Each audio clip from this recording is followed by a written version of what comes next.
Sir. सभी को नमस्कार।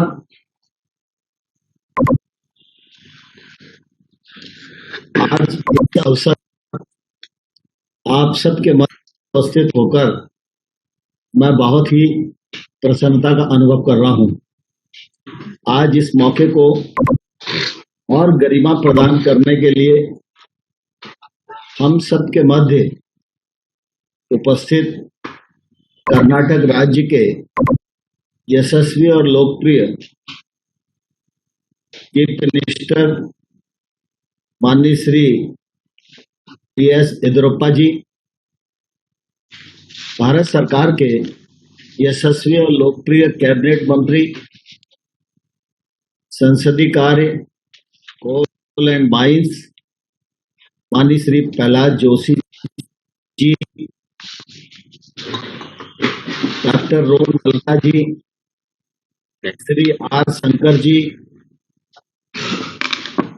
श्री राजेंद्र कुमार कटारिया जी, श्री डॉन अल्लफ जी और हमारे मंत्रालय के राज्य मंत्री माननीय कैलाश चौधरी जी, सचिव भारत सरकार आदरणीय संजय अग्रवाल जी, हमारे ज्वाइंट सेक्रेटरी राजवीर सिंह जी, राज्य सरकार के कृषि विभाग के अधिकारीगण, इजराइल सरकार के अधिकारीगण, किसान भाइयों बहनों और मीडिया के बंधुओं, आज मुझे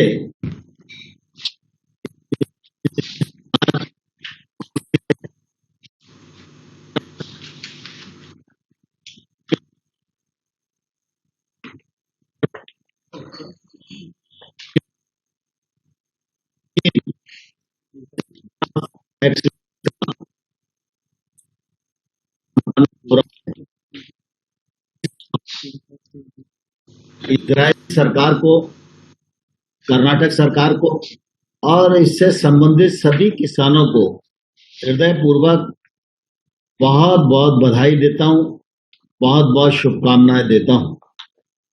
भारत और इजराइल के संबंधों की प्रगाढ़ता जग जाहिर है। विशेष रूप से कृषि का क्षेत्र, कृषि में भी तकनीक का क्षेत्र, इस मामले में भारत और इजराइल सरकार दोनों मिलकर एक साथ काम कर रहे हैं। उसका परिणाम भी अच्छे रूप में आज परिलक्षित हो रहा है। इजराइल की तकनीक से स्थापित ये सेंटर ऑफ एक्सीलेंस बहुत सफल रहे हैं। भारत के प्रधानमंत्री नरेंद्र मोदी जी का आह्वान, किसानों की आमदनी दोगुनी करना, इस यात्रा में निश्चित रूप से इन सेंटर्स की महत्वपूर्ण भूमिका रहने वाली है और नरेंद्र मोदी जी की कल्पना को ये सेंटर साकार भी करने वाले हैं। भारत और इजराइल के बीच तकनीकी साझेदारी से उत्पादकता बढ़ने के साथ ही किसानों को उत्पादों की गुणवत्ता में सुधार लाने में निश्चित रूप से मदद मिल रही है। इससे उपज के दाम भी किसानों को अच्छे मिलते हैं। यह हम सब लोगों के लिए संतोष की बात है। सेंटर ऑफ एक्सीलेंस ने नई तकनीकों के प्रचार प्रसार व प्रदर्शन के साथ साथ इनसे आसपास के किसानों और फील्ड स्टाफ को प्रासंगिक क्षेत्रों में प्रशिक्षण देने में महत्वपूर्ण भूमिका का निर्वाह किया है। प्रसन्नता की बात है कि इजराइल के तकनीकी सहयोग से एकीकृत बागवानी मिशन MIDH द्वारा वित्त पोषित 34 CEO अनुमोदित किए गए हैं, जिनमें से 29 सेंटर सफलतापूर्वक अपनी भूमिका आज निभा रहे हैं और उसका सदपरिणाम किसानों को मिल रहा है। पूरी तरह से काम कर रहे 29 COE में से 3 कर्नाटक में हैं। ये आम के लिए कोलार सेंटर, अनार के लिए बागलकोट सेंटर और सब्जियों के लिए धारवाड़ सेंटर ऑफ एक्सीलेंस, जिनका आज शुभारंभ किया गया है। इसके लिए मैं येदुरप्पा जी और प्रहलाद जोशी जी, उनकी पूरी टीम को पुनः एक बार बहुत बधाई देता हूं। कृषि क्षेत्र से आने वाली कुल जीडीपी में कर्नाटक का बागवानी क्षेत्र में अहम योगदान है। इस राज्य में अलग अलग तरह की मिट्टी और कृषि जलवायु परिस्थितियां हैं, जो विविध बागवानी फसलों को उगाने का अवसर देती हैं।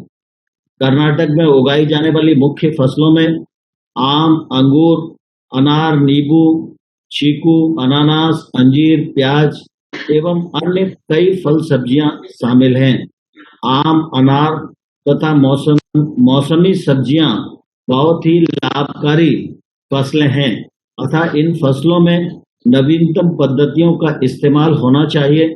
इसके लिए इजराइल के विशेषज्ञों के तकनीकी सहयोग से IIAP के अंतर्गत इन सेंटर ऑफ एक्सीलेंस की स्थापना की गई है। मुझे बताया गया है कि इन COE में हर साल 50,000 ग्राफ्ट पौध उत्पादन और 25 लाख सब्जियों का पौध उत्पादन की क्षमता है और बागवानी में आधुनिक खेती पद्धतियों के बारे में ज्ञान प्राप्त करने के लिए अभी तक लगभग 20,000 किसान इसका अवलोकन कर चुके हैं। इनमें इजरायली विशेषज्ञों द्वारा सुझाई गई जिन वैज्ञानिक तकनीकों का अनुसरण किया जाता है, उनमें विशेष रूप से ट्रेसलिंग प्रणालियों पर उन्नत तकनीकें, कैनापी प्रबंधन, अल्ट्रा हाई डेंसिटी प्लांटिंग, उन्नत प्रशिक्षण, छटाई प्रणालियां भी शामिल हैं। वहीं गुणवत्ता युक्त रोपण सामग्री, उत्पादन, सिंचाई और संसाधनों के प्रभावी उपयोग के लिए पूर्ण तकनीकीकरण के माध्यम से फर्टिगेशन भी शामिल है। इससे मृदा स्वास्थ्य बनाए रखने व इनपुट लागत में कमी लाने में भी निश्चित रूप से मदद मिलती है। मुझे यह जानकर भी प्रसन्नता है कि इन CEO द्वारा 2021-22 के दौरान Indo Israel villages of excellence के रूप में विकसित करने के लिए 10 गांव को गोद लिया जा रहा है। मुझे उम्मीद है कि सेंटर से कृषक समुदाय को नवीनतम तकनीकें प्राप्त करने, उत्पादन एवं उत्पादकता बढ़ाने में सहायता मिलेगी, जिससे निश्चित ही अर्थव्यवस्था में स्थायित्व आएगा। आप जानते हैं कि भारत विश्व में बागवानी फसलों का दूसरा सबसे बड़ा उत्पादक देश है। भारत विश्व की कुल फलों तथा सब्जियों का लगभग 12% उत्पादन करता है। वर्ष 1920 के दौरान भारत ने भारतीय बागवानी के इतिहास में 320.77 मिलियन मीट्रिक टन के उच्चतम बागवानी उत्पादन का रिकॉर्ड बनाया है। इसी तरह वर्ष 2021 में बागवानी उत्पादन 326.6 मिलियन मीट्रिक टन होने की संभावना है, जो पिछले वर्ष के मुकाबले काफी ज्यादा है। विश्व में बागवानी फसलों का भारत दूसरा बड़ा उत्पादक तो है ही, लेकिन हमें विश्व में बागवानी व्यापार में भारत की हिस्सेदारी बढ़ाने की जरूरत है, जो अभी केवल 1.7% और सब्जियों के मामले में यह केवल 0.5% है। भारतीय हिस्सेदारी अन्य उत्पादक देशों से भी कम है। बागवानी फसलों की कटाई के बाद होने वाले नुकसान तथा बागवानी उत्पादों के आयात में कमी लाने पर भी ध्यान देने की जरूरत है।